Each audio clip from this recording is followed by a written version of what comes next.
সুন্দরী গাছ তো সুন্দরবনের সবচেয়ে পুরানো গাছ নয়। সুন্দরবনে তো সবচেয়ে বেশি সুন্দরবনের জঙ্গল নেই। আমরা যে অশোক বন বলেছি বা আমরা যে সমস্ত বনের কথা উল্লেখ করি, সেখানে সেই গাছের প্রাধান্য বেশি আছে বলে সেটাকে আমরা সেই বন বলি। সুন্দরবনে কিন্তু সুন্দরী গাছ সবচেয়ে বেশি নেই। গরান, গর্জন, কেওড়া এসবের গাছ অনেক বেশি নেই। সেই তুলনায় সুন্দরী গাছ অনেক কম। এক দুই হচ্ছে যে প্রায় 25 বা 30 লক্ষ বছর আগে যখন গন্ডার প্ল্যানেট ছিল, তখন ওখান থেকে যে অংশটা ইউরান থেকে অংশটা বিচ্ছেদ হয়ে সমুদ্রে ভাসতে ভাসতে এশিয়ার সঙ্গে যুক্ত হয়েছিল, সেটাই পরবর্তীকালে ভারতবর্ষ। তাতেই গাঙ্গেয় বঙ্গীয় অববাহিকা তৈরি হয়েছিল। সেই বঙ্গীয় অববাহিকাতেই হিমালয়ের উত্থান হয়েছিল।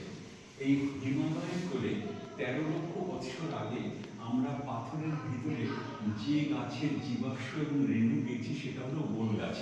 বুঝতে পারছেন? তাহলে সুন্দরী সেখানে নেই। 7.5 লক্ষ বছর আগে যখন সুন্দরবনটা আরো আগে এসেছে, সমুদ্র পিছিয়ে এসেছে, সেই সময় সমুদ্র এবং সুন্দরবনের জঙ্গল ছিল বর্ধমান, বোলপুর, ঘাটাল এই এলাকায়। তখন আমরা পাচ্ছি গর্জন, গরম, গরান, খলসে, ভাই, কেওড়া এইসব গাছ আমরা পাচ্ছি।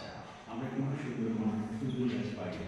তার উপরে যখন জল আস্তে আস্তে মিষ্টি হতে শুরু করেছে, কিছু যেমন উঁচু হতে শুরু করেছে, 4.5 লক্ষ বছর আগে আমরা সুন্দরী গাছের সন্ধান প্রথম পেলাম। তাহলে সুন্দরী গাছ প্রকৃতির দিক থেকে আসতে পারছে না, সুন্দরী গাছের সংখ্যাও বেশি নেই, তাহলে সুন্দরী নাম হলো।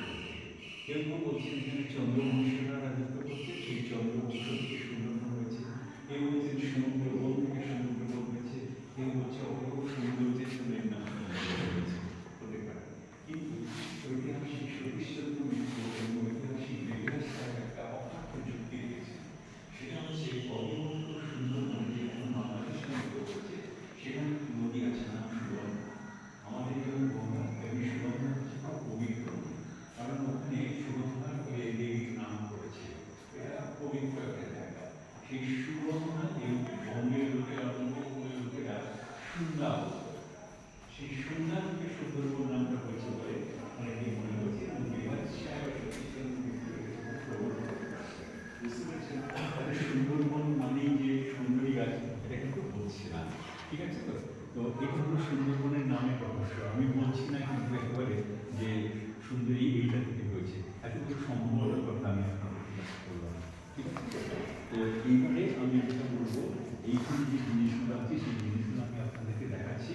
এখানে আছে প্রাক ঐতিহাসিক, মানে 5,000 বছরের পুরনো যে জিনিস আছে, প্রোটো ঐতিহাসিক মানে সিন্ধু সভ্যতার সময় জিনিস সব কিন্তু এখান থেকে পাওয়া গেছে।